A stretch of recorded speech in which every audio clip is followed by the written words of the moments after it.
কিছুটা রৌদ্রোজ্জ্বল, তারপরেও বিগত কয়েকদিন ধরে বৃষ্টির কারণে এই জাতীয় স্টেডিয়াম কিছুটা ভেজা ভেজা খেলার মাঠ। তারপরেও আজকে রোদের কারণে সেই শঙ্কা বা খেলার মাঠ নিয়ে যে জটিলতা সেটি কেটেছে বলে মনে করছেন এখানকার সংশ্লিষ্টরা। এবং সবচেয়ে গুরুত্বপূর্ণ যে বিষয়টি, যে আগামীকাল যে গুরুত্বপূর্ণ যে সিঙ্গাপুর এবং বাংলাদেশের মধ্যকার ম্যাচ, সেই ম্যাচ ঘিরে সাধারণ দর্শনার্থীদের মধ্যে যেমন উত্তেজনা বা টানটান উত্তেজনা বলা চলে, ঠিক তেমনই বাফুফে কিংবা আইনশৃঙ্খলা বাহিনীর সদস্যরা তারাও কিন্তু খুব সতর্ক অবস্থানে রয়েছেন। আজকে সকাল থেকেই কিন্তু এই জাতীয় স্টেডিয়ামের সামগ্রিক নিরাপত্তা যে ব্যবস্থা, সেটি একটি মহড়ার মাধ্যমে নিজেদের প্রস্তুতির জানান দিয়েছে আইনশৃঙ্খলা বাহিনী এবং বাফুফে।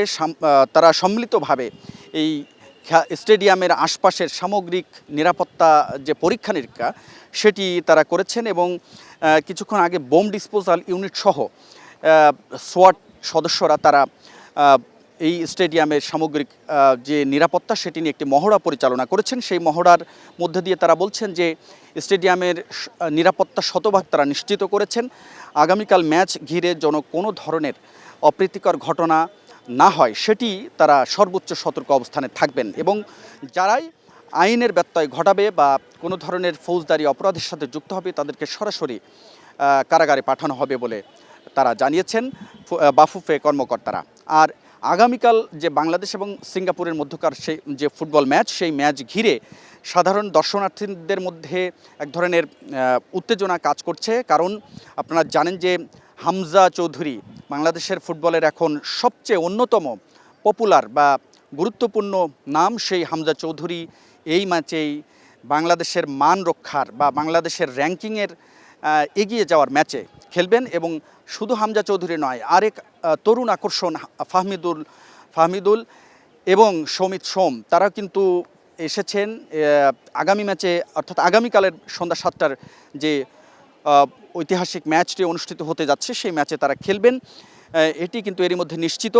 এবং আরেক বাংলাদেশের ফুটবল তারকা জামাল ভুঁইয়া, তার কথা না বললেই নয়। তিনি কিন্তু দীর্ঘদিন ধরে বাংলাদেশ ফুটবল টিমকে অনেকটা আগলে রেখেছেন। তার নামেই এই ফুটবল টিমের অনেক কিছু হয়েছে, তার নামে গল্প রচিত হয়েছে পাঠ্য বইয়ে।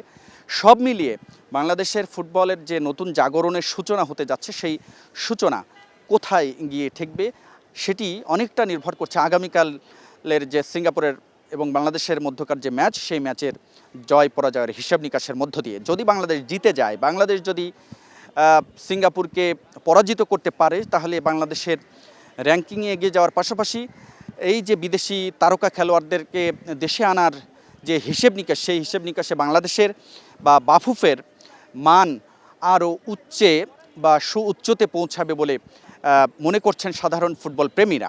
একই সাথে এই দীর্ঘদিনের যে ফুটবল ফেডারেশনের যে এক ধরনের নাজুক পরিস্থিতি, তাদের মধ্যে এক ধরনের পেশাদারিত্বের যে আচরণ, সেই আচরণের বাইরে গিয়ে যে ফুটবল ফেডারেশনের দ্বিমুখী আচরণ ছিল দীর্ঘদিন ধরে বিগত আওয়ামী লীগ সরকারের আমলে, সেখান থেকে বাংলাদেশের ফুটবল বা বাফুফে সেই আসর থেকে মুক্ত হয়ে এই ফুটবলকে আবারও জনপ্রিয়তার শীর্ষে নিয়ে যেতে পারবে বলে আশাবাদ ব্যক্ত করছেন সবাই দেশের ফুটবল প্রেমীরা।